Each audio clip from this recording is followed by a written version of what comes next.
ایک مرتبہ سب کے درشی پڑھ لیجیے، اللہم صلی علی سیدنا محمد وعلی آل سیدنا محمد بارک وسلم۔ سبحانک لا علم لنا الا ما علمتنا انک انت العلیم الحکیم، نحمدہ ونصلی علی رسولہ الکریم، اما بعد فاعوذ باللہ من الشیطان الرجیم، بسم اللہ الرحمن الرحیم۔ ومن احسن قولا ممن دعا الی اللہ وعمل صالحا وقال اننی من المسلمین۔ صدق اللہ العظیم۔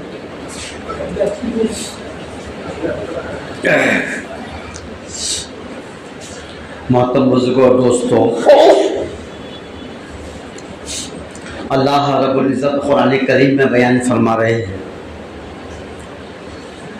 وَاعْتَصِمُوا بِحَبْلِ اللَّهِ جَمِيعًا وَلَا تَفَرَّقُوا۔ تم سب مل کر اللہ کی رسی کو مضبوط پکڑ لو اور آپس میں تفرقہ مت کرو، آپس میں جھگڑا مت کرو۔ دو کام کا حکم دیا گیا ہے، ایک تو کہا کہ رسی کو مضبوط پکڑ لو، اور ایک کہا گیا ہے کہ آپس میں تفرقہ یعنی جھگڑا مت کرو، فرقہ بندی مت کرو۔ یہ دو کام کرنے کے ہیں۔ اللہ کی رسی قرآن اور سنت، جو اللہ کے رسول صلی اللہ علیہ وسلم نے یہ بیان فرمائے کہ فتنے فساد کے دور میں اللہ کی رسی کو جو مضبوط پکڑ لے گا وہ ہر گمراہی والی چیز سے بچے گا۔ آپ صلی اللہ علیہ وسلم نے فرمایا کہ میں اب جا رہا ہوں، تمہارے درمیان میں دو چیزیں چھوڑ کر جا رہا ہوں، اس کو مضبوطی سے تھام کر رکھنا، کبھی گمراہ نہیں ہوگی۔ ایک قرآن اور دوسری ہے سنت یعنی میرا طریقہ۔ یہ دو چیزیں ہوں گی تو ہر دور سے، جس دور سے گزرو گے اس دور کے ہر فتنے سے اللہ حفاظت کرے۔ فتنہ کہتے ہیں آزمائش کو، اور اس امت کے اندر آج سے پہلے کئی فتنے گزرے، اور یوں فرمائے کہ اب اس دور کے اندر بھی بہت سارے فتنے ہیں جس سے ہر ایمان والے کو بچنا ضروری ہے۔ اس کی ایمان کی سلامتی کے لیے، اس کے ایمان کی حفاظت کے لیے اس کو یہ جاننا ضروری ہے کہ صحیح دین کیا ہے اور صحیح عمل کیا ہے اور غلط اور گمراہی کیا ہے۔ تو یہ بہت سارے فتنوں کے دور سے ہم گزر رہے ہیں۔ آپ صلی اللہ علیہ وسلم نے فرمایا ایک دور میرے بعد ایسا آنے والا ہے کہ ایسے فتنے آئیں گے ایک کے بعد جیسا تسبیح کا دھاگا ٹوٹتا ہے تو ایک کے بعد موتی اس کے من کے گرتے، ایسا ہی فتنے ایک کے بعد آتے رہے۔ اور ان فتنوں سے اگر بچنا چاہتے ہو، اپنے ایمان کی سلامتی چاہتے ہو، تو یوں فرمایا قرآن اور سنت،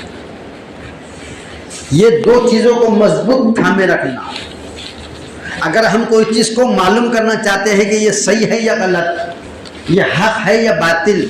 یہ ہدایت ہے یا گمراہی، یہ علم ہے یا جہالت، تو اس کے لیے ہم کو کیا کرنا پڑے گا؟ کسی بھی عمل کو تلاش کرنے کے لیے سب سے پہلے قرآن کو اٹھانا پڑے گا، اس میں ڈھونڈنا پڑے گا میں جو کر رہا ہوں، میں جو کہہ رہا ہوں، میرا قول اور میرا فعل اس کے مطابق ہے یا نہیں۔ اگر وہ چیز قرآن میں نظر نہیں آتی ہے تو آپ صلی اللہ علیہ وسلم کی زندگی سے لینا، سنتوں سے ملے گی، احادیث میں ملے گی۔ اگر قرآن میں بھی نہیں، حدیث میں بھی نہیں، تو صحابہ کرام رضی اللہ اجمعین کے طرز عمل سے لینا پڑے گا کہ ٹھیک ہے قرآن میں نہیں ہے، نبی کی زندگی سے تو نہیں ہے، لیکن صحابہ نے اس کو عمل کو کیے کیا۔ جس عمل کو میں کر رہا ہوں، جو عمل میرا قول اور جو فعل ہے میرا، وہ اگر صحابہ کرام کے طرز عمل سے میل کھاتا ہے تب بھی وہ جو ہے تو صحیح راستے پر میں ہوں۔ اور اگر یہاں بھی نہ ملے تو قرآن میں بھی نہیں، حدیث میں بھی نہیں، نبی کی سیرت سے بھی ثابت نہیں، اور آپ صلی اللہ علیہ وسلم کے صحابہ کرام کی زندگی، ان کے طرز عمل سے بھی وہ اگر ثابت نہیں ہے تو یہ فرمایا کہ وقت کے علماء اکرام جو ہے وہ ان کے پاس جا کر تلاش کرتے ہیں۔ علماء اجماع امت، اس امت کے جو علماء کرام حق ہے ان سے یہ معلوم کرے کہ میں اس عمل کو کرنا چاہتا ہوں یا کر رہا ہوں، اس کے بارے میں کیا حکم ہے، آپ قرآن حدیث کی روشنی میں مجھے بتائیے، تو وہ آدمی کبھی بھی گمراہ نہیں ہوگا۔ کیونکہ علماء کرام کی جماعت ایسی جماعت ہے کہ آج ہماری جماعت تبلیغی جماعت ہے، آج ہمارے پاس اہل سنت والجماعت بولتے، اہل حدیث بولتے، جماعت اسلامی بولتے، جو ہم بولتے ہیں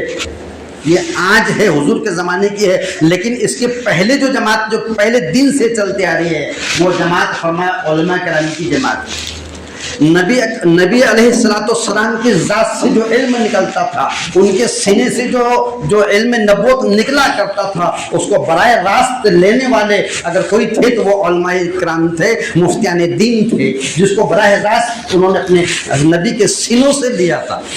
تو آدم علیہ السلام کے زمانے سے لے کے حضور اکرم صلی اللہ علیہ وسلم تک جتنے نبیوں کا دور گزرا ہے، ان کی صحبت یافتہ لوگ، ان کے زمانے کے علم کے جاننے والے لوگ، ان کے زمانے کے علماء کرام، ان کے زمانے کے مفتیان عظام، ان لوگوں نے براہ راست نبی علیہ السلام کے سینے سے اس علم کو لیا ہے اور جمع کرتے کرتے یہاں تک لے کر آئے ہیں، اور یہاں تک کہ پھر فرمایا آج بھی ان کے سینوں میں وہ قرآن اور علم نبوت آج بھی باقی ہے، اور قیامت تک ان کو وہاں تک پہنچانے کی ذمہ داری علماء کرام کی ہے۔ ان کے سینے سے جو چیز نکلی تھی، کیونکہ دیکھو دو طرح کا علم ہوتا ہے، ایک ہوتا ہے فضائل والا علم اور ایک ہوتا ہے مسائل والا علم۔ فضائل والا علم ہم مسجد میں حلقوں میں بیٹھ کے لیتے ہیں، تعلیم میں بیٹھ کے لیتے ہیں، حدیثوں میں بیٹھ کے لیتے ہیں، مذاکروں میں اور بیانات میں بیٹھ کے لے لیتے ہیں۔ اس سے آدمی کے اندر شوق پیدا ہوتا ہے کہ بھئی یہ چیز میں نے سنا، اس پر عمل کروں گا تو مجھے یہ ملنے والا ہے۔ اگر تسبیح میں اگر میں درود شریف پڑھوں گا تو کیا ملے گا، اگر میں ذکر اور کروں گا تو کیا ملے گا، استغفار پڑھنے سے کیا ہوتا ہے، اور بھی ذکر کرنے سے اور ورد اور وظائف کرنے سے کیا ملتا ہے، اس کا شوق جب دل میں ہوگا وہ عمل کرنے والا ہوگا، لیکن ابھی بھی ادھورا ہے۔ ابھی بھی ادھورا کیوں ہے؟ کیونکہ علم ابھی عمل کا شوق دل میں آیا، عمل کی شکل معلوم نہیں، عمل کا حکم معلوم نہیں، عمل کس طریقے سے نبی نے کرے تھے، کس طریقے سے صحابہ نے اس کو کر کے بتایا، اس کا کچھ بھی معلوم نہیں ہے۔ اب جب اس کو کرنے جائیں گے تو عمل تو ہوگا، لیکن اس عمل کا فرمایا اس کی مقبولیت اس کو نہیں ملنے والی ہے۔ کیوں نہیں ملیں گی؟ کیونکہ وہ جس عمل کو کر رہا ہے وہ قرآن کے خلاف ہے، وہ حدیث کے خلاف ہے، وہ فقہ کے خلاف ہے، وہ سنت کے خلاف ہے، وہ صحابہ کے طرز عمل کے خلاف ہے، وہ علماء کرام کی دلیل کے خلاف ہے۔ اس لیے اس پر بجائے نیکی ملنے کے اس پر گناہ ملیں گا، اس پر پکڑ ہوگی، وہ گمراہی بنے گا، وہ جہالت بنے گی، اور وہ جہنم میں لے آنے کے لیے کافی ہے۔ تو ایک علم وہ ہوا جو ہم تعلیم کے حلقوں سے لیتے ہیں، ہم بیانات کے ذریعے سے سن لیتے ہیں اور اس پر عمل کرتے ہیں، لیکن حقیقت والا علم جو ہے وہ علم و فضائل کے علاوہ مسائل والا علم ہے جو صرف علماء کرام کے سینوں سے ملے گا۔ آپ صلی اللہ علیہ وسلم جب مسجد نبی کے اندر تھے تو مسجد نبی کے اندر حلقے لگا کرتے تھے، مسائل والا حلقہ وہاں لگتا تھا، فضائل والا حلقہ وہاں لگتا تھا، اور بھی تجارت کے اگر علم سیکھنا ہوتے تو اس کے حلقے الگ لگتے تھے، اور بھی اگر کوئی چیز جاننا چاہتے تھے تو سب کے ایسے مسجد نبی میں الگ الگ حلقے لگا کرتے تھے، اور ہر حلقوں کے اندر دینی احکامات، قرآنی تعلیمات، اسلامی تعلیمات اور قرآن حدیث کیا ہے، سنت فقہ کیا ہے، ان تمام چیزوں کو اس میں بتایا جاتا تھا، وہ اس سے لیتے تھے۔